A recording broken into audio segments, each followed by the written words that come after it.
All right, Lisa. So thanks again for doing this. My first question to you is tell the audience a little bit about yourself and how you started in the disability community. So I'm a pediatric physical therapist and clinical researcher on faculty here at Grand Valley State University in Grand Rapids, Michigan. And I have been a pediatric physical therapist for almost 38 years. And I actually was a teenager. I was 16 years old when I had the opportunity to volunteer in a program to help children who had cerebral palsy learn to swim. And I just really had such a wonderful time with the little girl I was working with.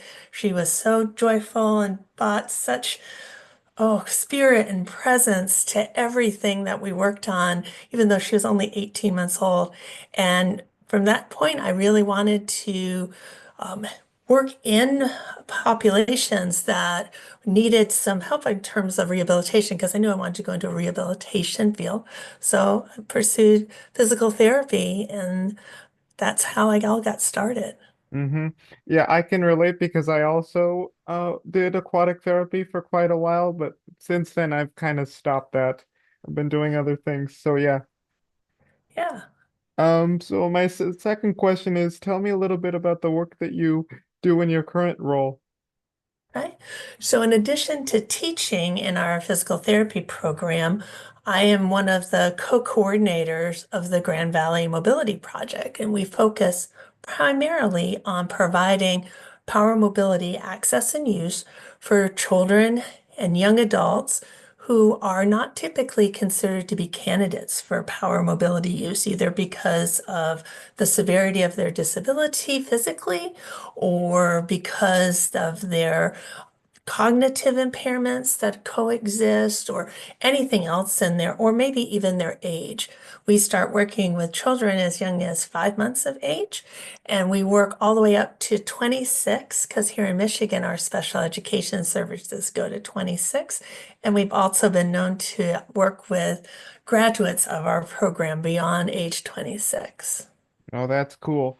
So, my next question is tell me a little bit about what you guys do in terms of like when you have people with physical disabilities and other related impairments, how do you make sure that you guys have have the tools necessary to make sure that they're independent? Because oftentimes I assume you guys have a lot of people with various disabilities that require different needs. So, yeah.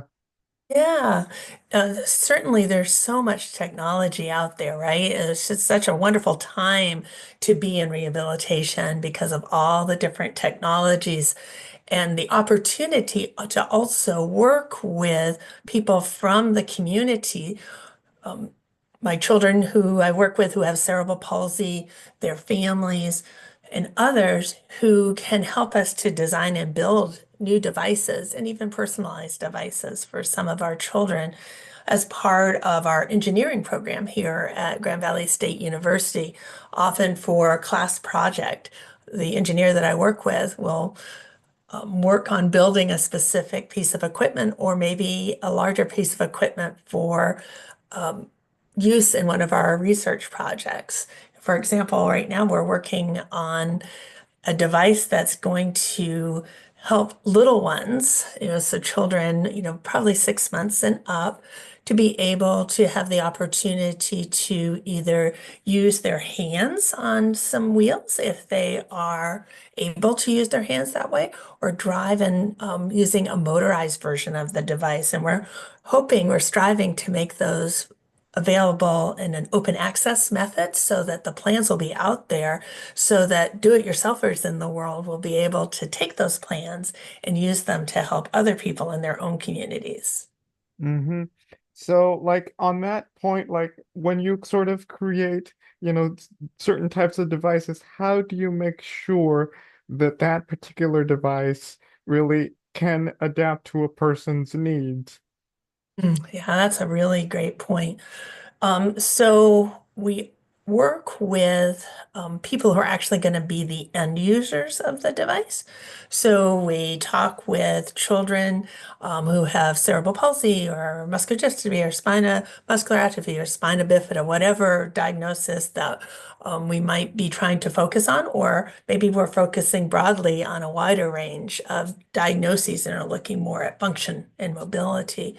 We try to get older children who are able to share with us, and even children as young as 5 are very willing to help me by telling me how they feel about a piece of equipment or something. And sometimes their feedback, because it's unfiltered, is precious. I love it, but I don't like the color. It's so wonderful to see that raw expression from the younger children. And that's, of course, for our children who can communicate either verbally or through augmented means.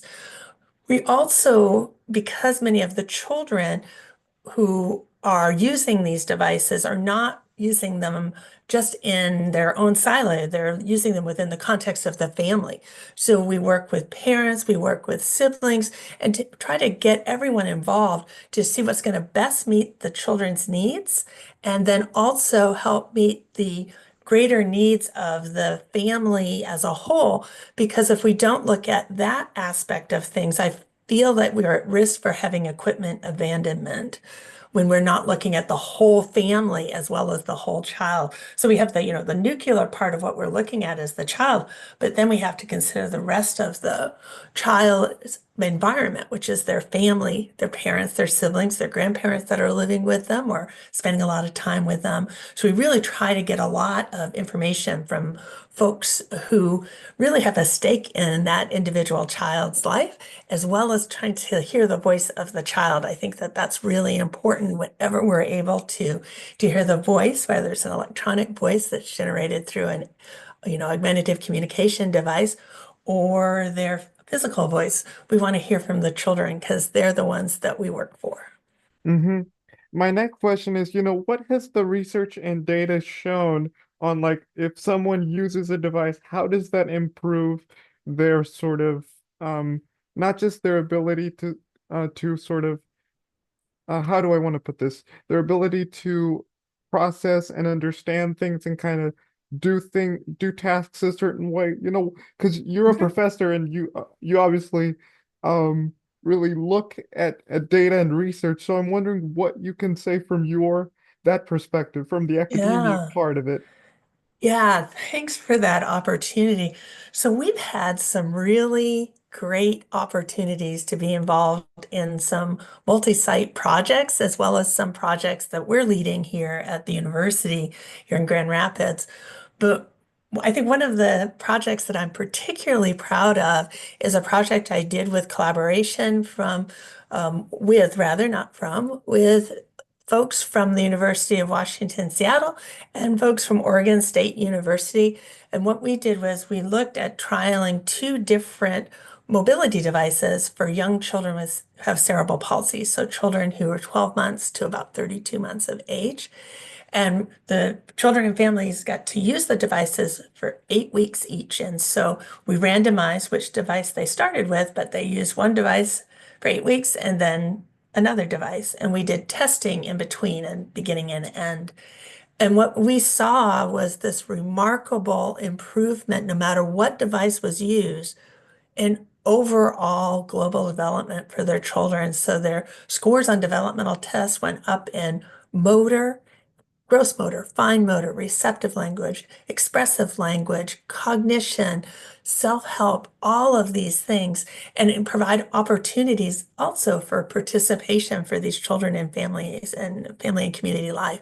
So to me, that's really exciting. And that article is actually just publishing in Physical Therapy Journal. It's available online right now in an advanced print, But that article is just, we're really proud of that. And I'm really proud of Dr. Heather Feldner from the University of Washington, who is the lead for us on that project. She's a super researcher and just was an honor to be able to work with her on that project, her and Dr. Sam Logan from Oregon State University. But we're also finding here in some of our projects that using devices that might convert a child's manual wheelchair or adaptive stroller, so a child who's a little older, usually 3 to 5 and older, using something, a device that's going to temporarily convert their device that they're familiar with, their familiar manual wheelchair, their familiar adaptive stroller that has all perhaps customized seating and everything. We have devices that we've created that can temporarily convert those wheelchairs and adaptive strollers into a power mobility device. So the child gets to practice power mobility skills or power wheelchair skills in the comfort of their own familiar wheelchair. And for many of the children and young adults that we work with, we find that they're very much attached. Their wheelchair is part of them. It's part of who they are. It's part of their identity. And trying to take them out of that and put them into a strange power wheelchair that might not meet their needs can be very scary for them.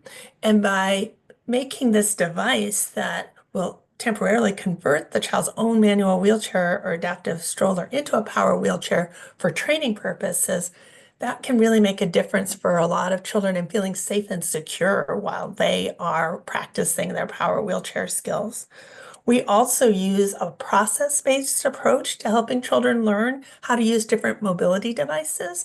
And we use the assessment of the learning process, or the ALP by Lisbeth Nielsen. She also created the assessment of learning powered mobility use. The two are connected a little bit in the fact that they're both based on the same data set, but the assessment of learning powered mobility use, which was created by Elizabeth Nielsen and Josephine Durkin, focus on power mobility only, whereas the assessment of the learning process focus on helping anyone with any diagnosis of any age to move along the continuum of learning how to use any tool or device. And that is freely available on Elizabeth Nielsen's website. And it's a fabulous tool. We find that it is just incredible. And the results that we are seeing from children who are starting really in those early phases of learning where they don't yet understand what's possible to do with a power wheelchair or other type of device, or maybe their gait trainer or their walker, because they haven't figured out how to use that tool yet. And the process is that Dr. Nielsen's and Dr. Durkin's works provide just really helps me as a clinician and researcher to support children's learning and to support, therefore, the family's learning as well. Mm-hmm. My last kind of question sort of is like, what can be done globally to make sure that really people with disabilities around the world have the tools that they need to sort of really achieve that independence? Because I don't know how closely you work globally with other partners and companies, but Mhm. could you talk a little bit about that? Yeah, there's so many obstacles, and yet there's even more opportunities to help to bridge those obstacles. So, one of the biggest things that I see is that I'm not sure, although a lot of work by Heather Feldner and our project and things like that really promote the idea of mobility as a human right, not as a luxury that's provided to you if you have insurance. And so I think that changes in society are one of the blocks, the things. I also think oftentimes we think as a rehabilitation and medical community about doing what is within the confines of what insurance will pay for. Well, if we never try to go beyond those confines, we're never really going to achieve mobility equity for children and adults who have disabilities. And we really need to think more broadly. I'm hoping that as time passes on, we will very quickly start to realize the depth of research that promotes this idea of self-initiated mobility and how important it is, not just for children's development, but also for their functional independence, and how that can also help to create meaningful experiences for them in participation and allow them to do what they want to do, not what we as adults want them to do. Yesterday, I had a little girl whose mom went to wipe her face while we were working, and she ran away from her mom using the power wheelchair trainer that we were having her in. And she cackled and giggled, and that was a beautiful moment. She was doing what every child her age would do. If you don't want mom near you, what do? You go away. And that was the first time she'd been able to do that. It was so exciting to see that. And mom was like, "What's happening here?" And I'm like, "She's running away from you." And mom's like, "Oh my gosh." These are the experiences that we want to build on and create opportunities to bridge this gap in mobility equity. And I'm hoping that the work that many of us are doing across the US and throughout the world, Canada, Sweden, England, Spain, Brazil, I can name so many countries, Argentina, where people are working on these types of problems and we're coming together in different ways and helping and supporting each other. And I'm really hoping that we can begin to see that bridge be built so that we have mobility equity for people with disabilities here in the US and across the world. All right. Okay.